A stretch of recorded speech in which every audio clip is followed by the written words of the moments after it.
Alright, we are here in beautiful sunny Florida, and today, we're going to be doing something a little bit different. Unfortunately, UFC Manila that was supposed to happen this Saturday got canceled. BJ Penn got injured once again. I have mixed feelings about that. Obviously, I wanted the card to happen. There were some really good fights on there, like Derek Lewis, Marcin Tybura, and Ali Bagautinov and Kyoji Horiguchi. But I don't think anybody wanted to see BJ Penn fight Ricardo Lamas, man. That they got it right the first time when they matched up BJ with the Dennis Sievers and the Cole Millers of the world. Ricardo Lamas would have just absolutely eaten BJ alive, man. But mixed feelings on that. But since there's no UFC this weekend, and I wanted to keep the video train rolling, I'm having so much fun doing this. I decided on weeks where there isn't a UFC, I would be doing a quick video on the smaller promotion cards that'll be happening. So this week, I'm going to be breaking down just the main cards. Of course, Cage Warriors is a 20-fight card. I'm not going to sit and break down 20 fights. But doing the main cards of Legacy FC 61 and Cage Warriors 79. And I got to say, man, I've had such a fun time tape studying for these cards, man. Some of these fighters, to steal from Luke Thomas, some of these guys are Donkersons, and, some of these guys are really good. So, I'm probably about 10 times more excited to watch these cards now that I've learned about all these fighters, these great and some bad fighters. But yeah, man, I'm so much more invested in the card now. But getting to it, Legacy is on Friday and Cage Warriors is on Saturday, so I'll be getting to Legacy first. You guys aren't gonna know these fighters, but I feel like you should get to know them. I mean, Legacy and Cage Warriors both. So many guys come into the UFC from those promotions, and of course, some of them are just squash matches of the Donkersons of the world versus some really good prospects. So let's get right into it, man. So Legacy FC 61, Peterson versus De La Rosa in Dallas, Texas. So the first fight on the main card, we got Cesar Zamaripa taking on Abdul Razak Al-Hassan. So this is a short notice, actually, for Zamaripa. I forget the gentleman's name that Abdul was supposed to originally fight, but man, this is tough, man. So Caesar is 3-3 and Abdul is 5-0 with 5 KOs, and those 5 KOs, they came against decent competition. The guys weren't too terrible, but they also weren't that great. In Zamaripa, he's gotten KO'd twice in his 3 losses.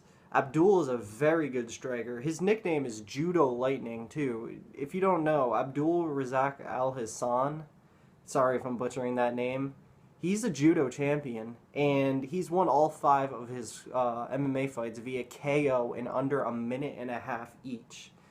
I mean, this guy is very, very good. He's a big welterweight. This is a prospect. This is why I watch Legacy. This is why I watch smaller promotions for guys like Abdul Razak Al-Hassan, Judo Lightning. Honestly, Caesar, he seems to be a jiu-jitsu guy, but I don't think he's going to be able to get Abdul to the ground, especially on short notice. Who knows how well prepared he is? I think Abdul's just going to be able to piece him up and get another sub-minute and a half KO here on Caesar, who's already been KO'd a few times. So I do like Abdul Razak Al-Hassan via first-round KO. Next up is a heavyweight match between Orlando Coulter, 6-1, taking on Jeremy Hardy, 4-2. And by the way, there's no odds out for this yet. Usually there's odds for these promotions about 90% of the time, and based on the fact that there's no UFC this weekend, I'm sure for a fact there's going to be odds on here. So I am going to be looking to make some plays, and I feel very well prepared this time to actually, make a play or two. But yeah, man, Orlando Coulter versus Jeremy Hardy. So I found very little footage on these guys. The main thing that stood out to me, Orlando Coulter, he fought at 185, and this is a heavyweight fight. Jeremy Hardy is a very big 260-pound heavyweight. So you already know coming into this is going to be a speed versus power matchup. And the thing is here, although Coulter has the better record at 6-1, he's very inactive. They faced around the same level of competition. Jeremy Hardy, one of his losses was a fluke split decision, in my opinion. So we should be 5-1 versus a 6-1. But I'm gonna go with the more active fighter here, the bigger fighter. I mean, I just think based on Coulter's inactiveness, I feel like he's not going to be ready for the big shots that come. I feel like it's inevitable that he's going to get hit by a huge shot from Hardy. So not much to get into here with the heavyweights. These guys aren't the greatest. This isn't an Abdul Razak Al Hassan.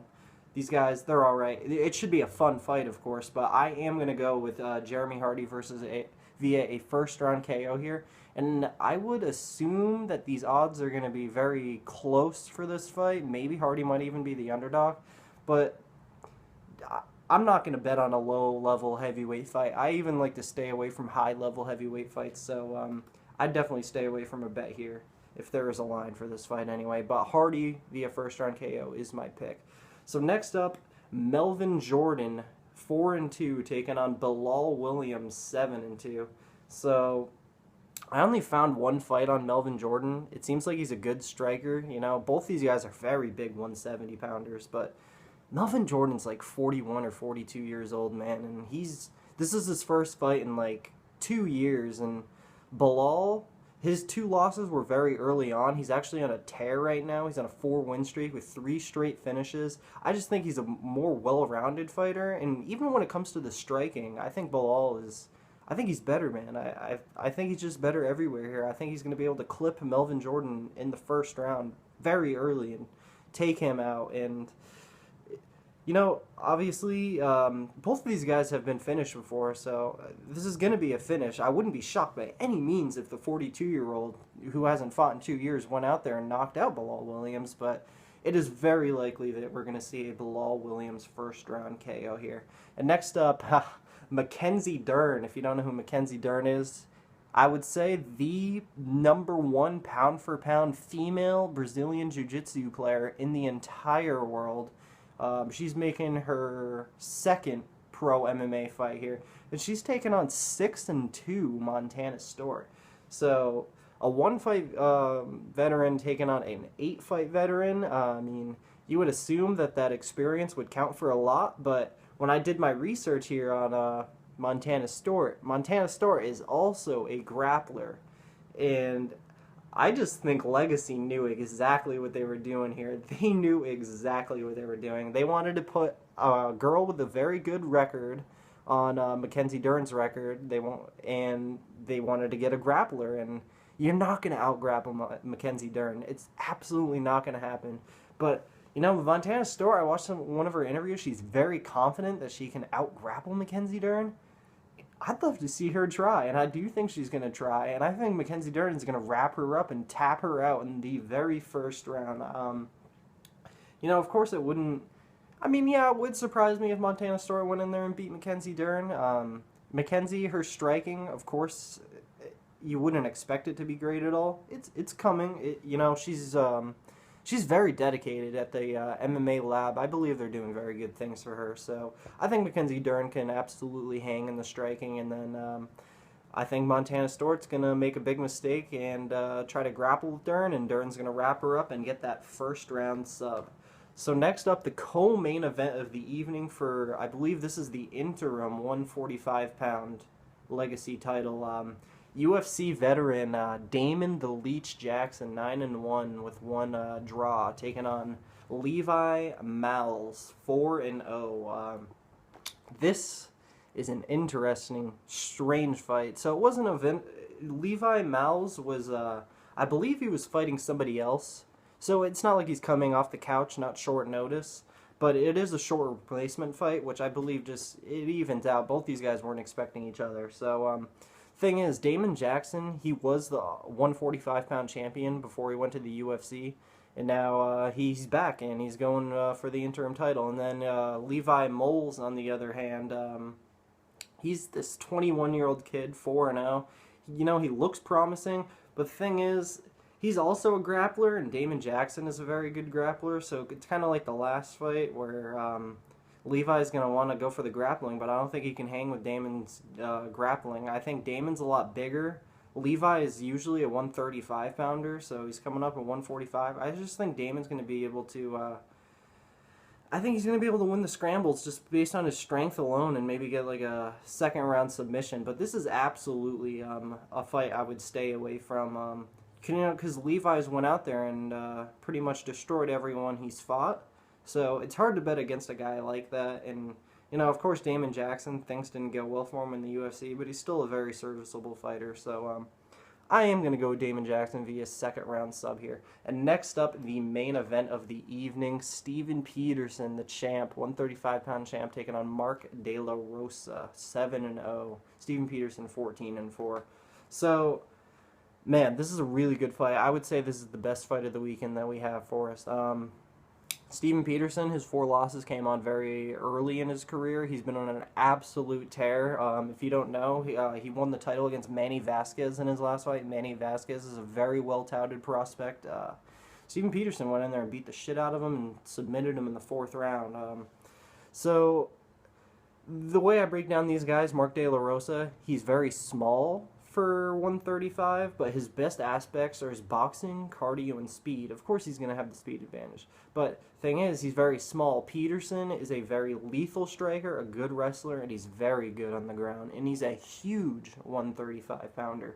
So, you know, you can say what you want about the weight cut affecting people negatively, but I believe Steven Peterson has it down. He never has showed any kind of cardio issues or problems with the weight cut.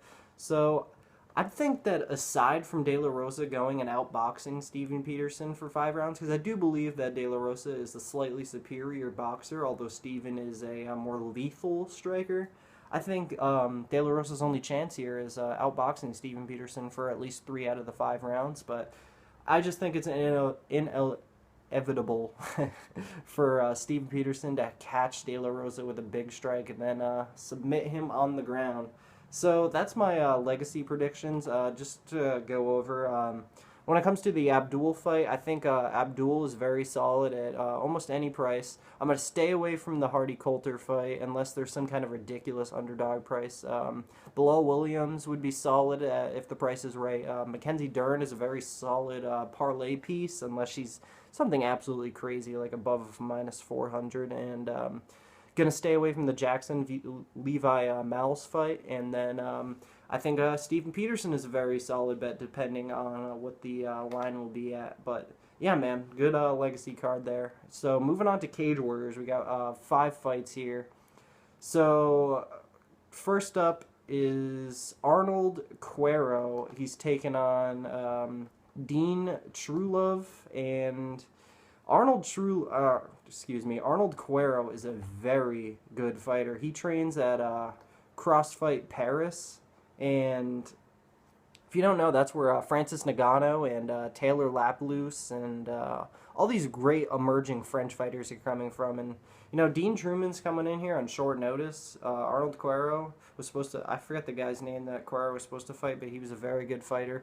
Arnold Cuero is very prepared. This dude is chiseled like stone. He's huge for 145, and there's not much to say here. I think this is just a really bad matchup for Dean Truman. I think Arnold Cuero was the much superior fighter in every aspect. I think Truman's going to be looking for takedowns, but Cuero's going to sprawl and brawl and probably knock this dude out late. I got Arnold Cuero via a 3rd round KO. And next up, I love this guy, Jack Shore, 2-0, taking on Eddie Pobovanes, 3-2, a German fighter, Jack Shore from Wales.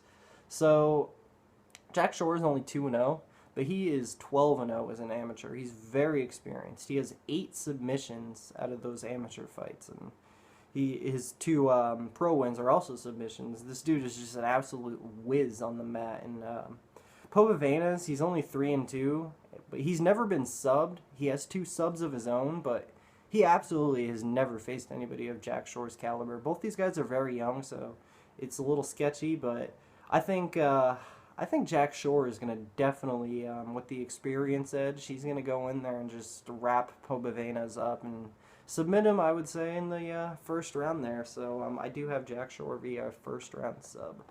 Next up, Aaron Khalid taking on Adam Proctor. Khalid 4-2 out of Wales, Proctor 5-0 out of England. So I love Proctor here, man. I'm not very impressed with Aaron Khalid at all. I just think he's your run-of-the-mill, average European fighter that's not particularly great at anything. He's kind of like he's like a poor man's Michael Bisping, honestly. That's what I got out of it. But Adam Proctor, he's got very good wrestling, solid stand-up, slick submissions. Khalid, I don't think he's going to have anything for Proctor here. I like Proctor to get him down and submit him in the first round. There's not a lot I can go off on. It was very hard to find some footage on some of these guys, but I believe I have a good enough read to know that Adam Proctor will most likely pull out a first round submission. So next up, the co-main event of the evening, 5-0 Josh Reed out of Wales taking on Martin Sheridan, 8-6 out of Ireland. So Martin Sheridan, he's a good 8-6. All right, 8-6 is a tough record, but he's a very good fighter. He's got big power. Josh Reed, though, 5-0 with 4 submissions. This dude's good, man. He likes to get guys down and batter them up and get a relatively fast submission. It's pretty simple. He does the same thing every time. He just takes them down, batters them up, and goes for a sub. And I don't know, man. I'm not completely convinced that he can take down a veteran in Sheridan. It's tough. I'm going to go with Reed via first-round submission, but Sheridan's a very serviceable fighter, and he could knock Josh Reed out, but I think Reed's the safer pick to go here. I'm definitely not going to bet on this fight. Not at all, unless there's some kind of crazy underdog price on Sheridan, which there might be. But my pick is Josh Reed via a first-round submission. And next up, finally, the main event, UFC veteran Martin Svensson, 14-6, taking on Scott Clist, 11-2. So I'm glad that I went and researched Scott Clist. If you don't know this guy, he's 37 years old. He was a solid average fighter his whole career, and all of a sudden he's emerged, man. These last 2 guys, I'm forgetting their names, but he's got 2 back-to-back upset KOs, big upset KOs. I believe he was supposed to lose those fights like huge, like he was like a plus 300 in both of them. But yeah, man, I really like Scott Clist. He's huge for 155. You know, Martin Svensson fought at 145. He's a big, tall guy that leaves his chin up. I'm sure Svensson will be the favorite here, but I'm going to go with Scott Clist via a KO in the first round. Martin has a questionable chin. He's been knocked out by, I know David Tamer is a very good striker, but he got knocked out by him. He got knocked out by Artem Lobov. Say what you want about that, but I do like Clist to get his 3rd underdog win in a row here. Like I said, I don't know the odds yet, but I'm assuming Svensson will probably be the favorite, and if Scott Clist is a big enough underdog, maybe like plus 140, plus 150, I'm definitely gonna get on that there. I do like the 37-year-old to get the upset. So that's gonna do it for Cage Warriors. I'll just quickly go down my thoughts on plays for the fight. Cuero, he would have to be. It would have to be a decent. It can't be some kind of crazy minus 400, but he's serviceable in a parlay. What was next? The Ponavita Shore fight. Same thing. If Shore's too big of a favorite, it's just not worth it. But he is a solid play there. And Adam Proctor, he's solid unless. Most of these fights are the same, man. Those first 3 fights are pretty much squash matches, honestly, but they're all solid picks or bets as long as the price isn't too crazy. And then Josh Reed, Martin Sheridan, staying away from that price unless Sheridan's some kind of big underdog. And then Scott Clist, I'm going to look to make a play on him if the price is right. So that's going to do it for me. If you've made it this far and you actually watched this damn thing, props to you. Thank you so much. that's all I got for you guys. Enjoy these fights. I'm really looking forward to them, but enjoy the fights.